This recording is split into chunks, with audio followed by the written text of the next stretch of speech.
Hey y'all, welcome back to my podcast, the Hey, Hi, Hello podcast. And this is my episode number 2, which is wild because I did episode number 1 over a year ago.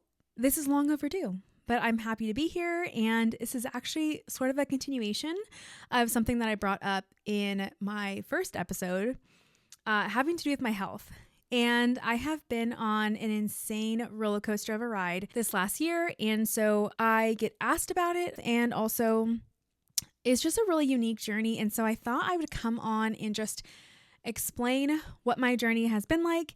And I really wanted to wait until I was feeling much better to come on and share my symptoms, what I've learned, how I address the issues, and how I'm doing today. So my symptoms started last December, and I was having really bad trouble breathing. Anytime I ate something, I would have trouble breathing. When I would lay down, I'd have trouble breathing. I wrote down some things here. My throat, I feel like I had a lump in my throat. My throat was very irritated. And it really just kind of came on really quick the beginning of December. I decided to go to my asthma doctor because I had such trouble breathing.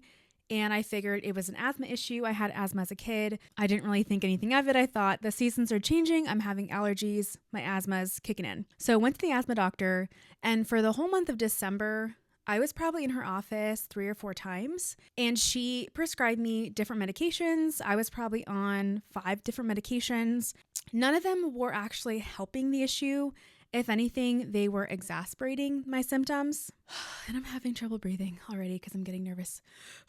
Okay, so after taking and trying all those different medications, one after the other, basically I would try one and then I'd call the doctor and say, this isn't working. Can you give me another one?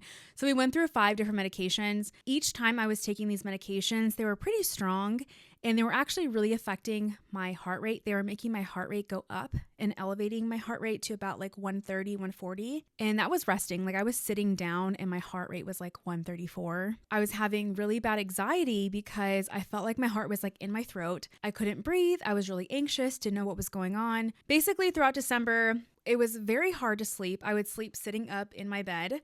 So like literally sitting up like this against our headboard. And just trying to fall asleep that way because my airwaves just felt so like crushed or not able to like freely breathe when I was like laying down. So I was hardly eating anything. I would maybe eat 1,000 calories a day, if that, because everything I ate seemed to make the symptoms worse. And if you know me, I'm a big foodie. I love food. I get excited about food. Food is fun to me. And so not being able to eat the foods that I like was really upsetting. So went through December. I went to urgent care at least twice, one at the end of December. And then I went on a New Year's Eve trip or New Year's trip. And I was really struggling through that trip. And then I'd come back in like the first week of January, went back to the urgent care because I was still having so much issues. So then I ended up doing some more, research. The urgent care was like, maybe you're having an allergic reaction. Maybe it's this, maybe it's that, maybe it's your vocal cord dysfunction, because that also causes irritation in your throat and some trouble breathing. So I'm thinking it's vocal cord dysfunction. I'm thinking it's asthma, it's my allergies. And I had a really bad allergic reaction when I was like 20, and I went into like anaphylactic. So I had like hives head to toe.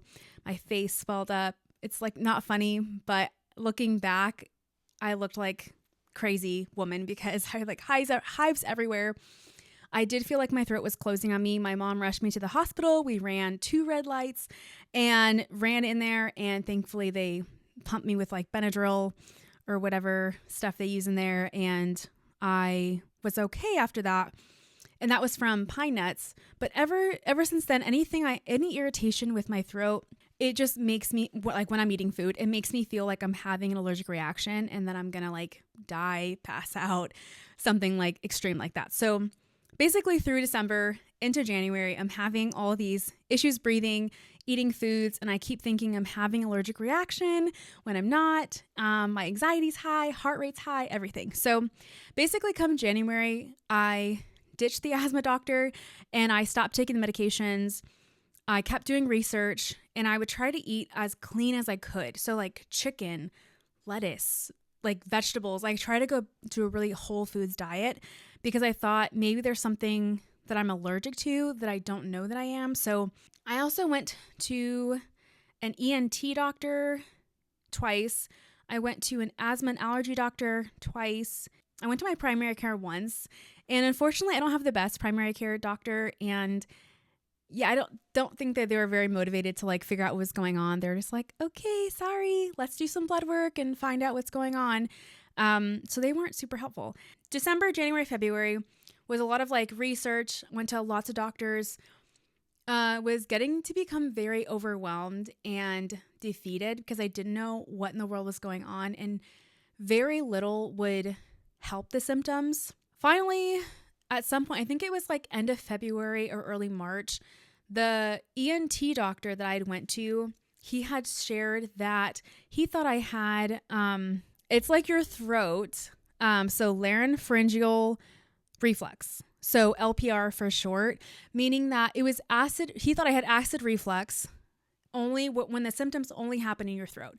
So I didn't have any heartburn, no stomach issues. I would literally, the acid was coming up from my stomach and burning my throat. And then the acid was coming up so high that it was also getting into my airwaves. And what he was saying made total sense to me. Taking his advice, he said to stop eating acidic foods, try to eat more of a whole food diet. And he wanted me to take like these antacid medications, which I didn't do because I don't want to do any medication. I just, especially after the asthma thing with trying all those medications, that I had such a bad reaction, I didn't want to take any medication. So I just did the whole foods thing. And about 2 weeks into that, I felt so much better. And so to me, that confirmed that I did have LPR. So I followed, all the influencers on YouTube and Insta that have to do with acid reflux. And the source of the issue, or the root cause of acid reflux, is poor gut health. And I did not know that at all. I did not even think about my gut health. I thought they were two separate things. I thought there was something wrong with my throat. And yeah, it turns out I had poor gut health, and that needed to be addressed so that the acid reflux would stop, and I could actually like heal my body and get better. So working on my gut health meant rebalancing my bacterial levels and making sure I didn't have any parasites, anything like that. You can do testing on your own. You can do blood work. You can do a GI map test, all of that. But for me, I really felt like I needed support. My husband was absolutely amazing. I'm like not going to cry, but I am going to cry. My husband was absolutely amazing helping me through this journey. I was like super scared and pretty much asking to go to the hospital like every day for about a month because I didn't know what the heck was going on, and I couldn't breathe, and I thought I was dying, and my anxiety was high, my heart rate was high. So yeah, he was like so instrumental and helpful through that journey.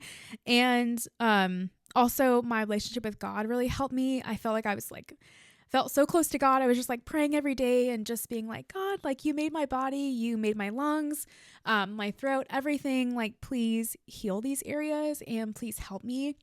And I do feel like I was given wisdom and the resources I needed to be able to move forward. And so I'm so grateful for this journey. Dry the tears. Okay. But I also know that in that time, I needed more support as far as maybe a coach or a nutritional therapist, something like that, a dietitian that knew about acid reflux, but that could also like help me move forward.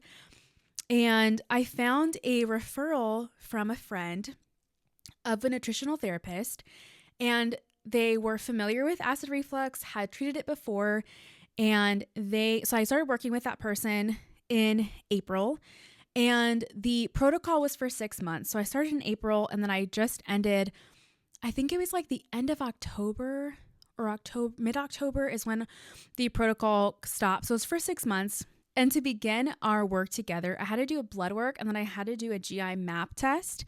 So blood work was just here locally. She didn't live here locally. She actually lived in New Mexico. And so I did the blood work here. It got sent to her, did the GI map test. That what got sent to her.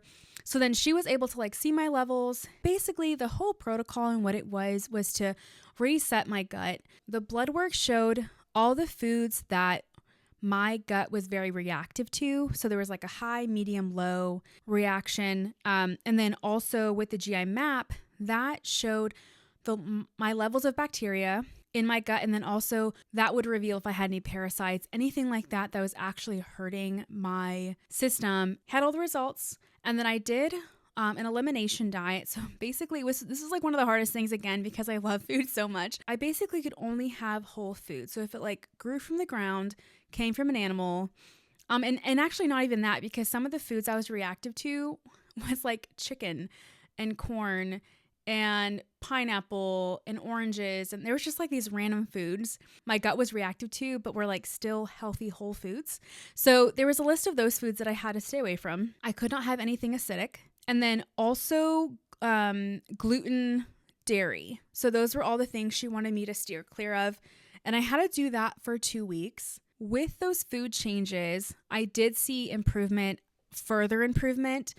And improvement for me looked like I wasn't struggling to breathe throughout the day. I could eat foods and I wasn't having increased symptoms my symptoms were very physical. I really felt like someone was pushing against my throat here, and my throat felt like the size of maybe like a quarter or a dime. Like it felt like I was not getting enough air, but like the asthma doctor was like, your lungs are performing at 100%. But I was like, that's insane, because I feel like I can't breathe.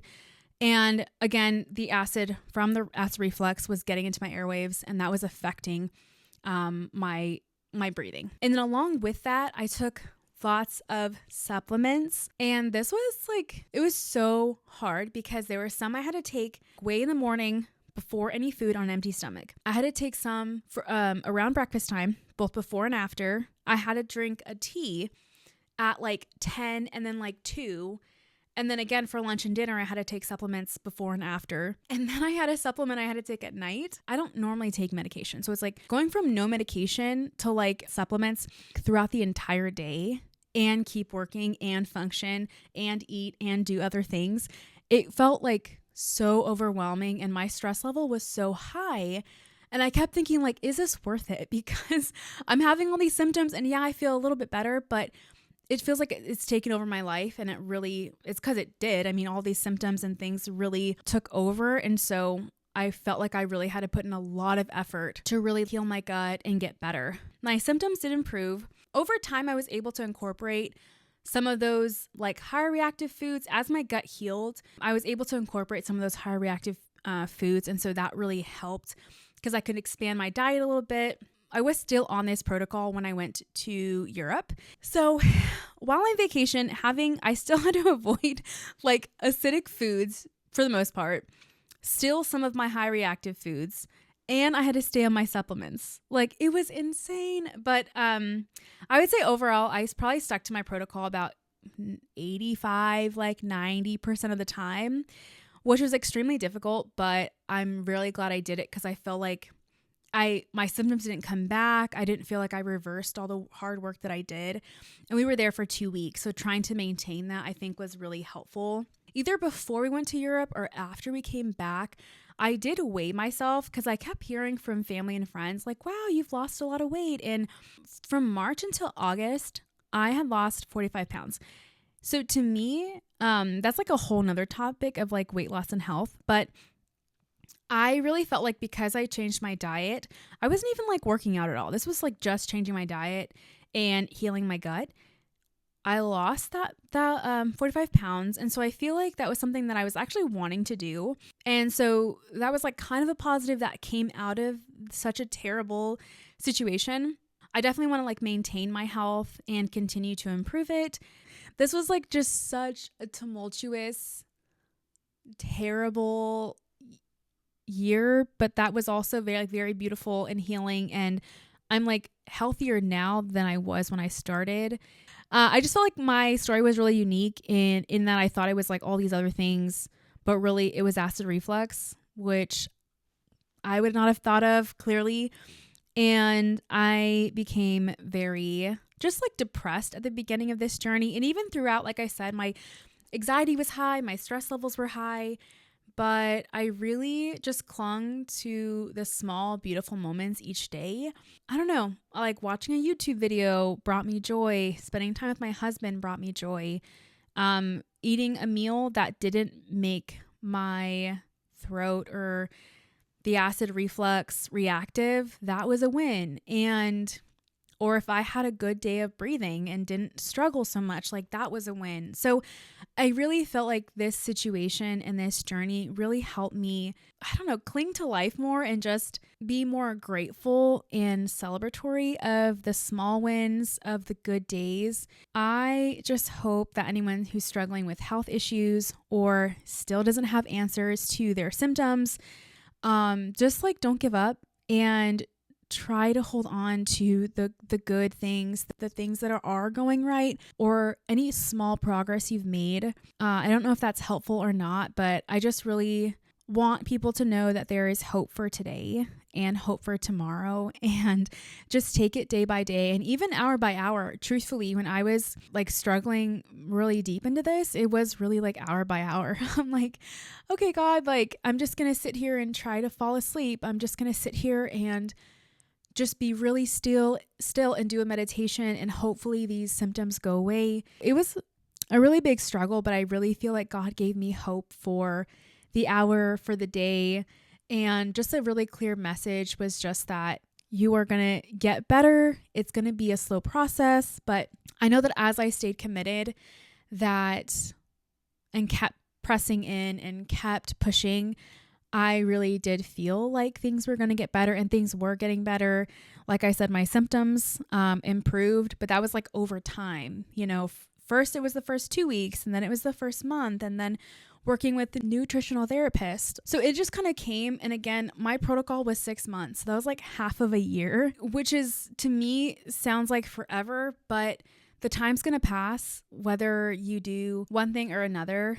And so I'm really glad that I chose to work on my health and move in this direction. I had put off making this video for a long time because I felt like my experience was so overwhelming and a bit traumatic and scary. And so I wanted to do it justice. And so now, being at the end of it, on the other side of it, I feel so much better. I feel more free. I feel more empowered. I feel more wise about my body and my health. That's all that I have. But thanks so much for watching. Feel free to give this video a like. Leave any questions you have about my journey, or leave any comment down below with advice that you would give to a friend that's struggling. I don't know what I'm saying. I just hope my story can help inspire somebody to keep pressing on. That's all that I have. Thanks so much, y'all. Love you. Bye. Love you so much. Bye. Oh, gosh. Okay. Bye. Ugh. Oh, yeah. Stop recording.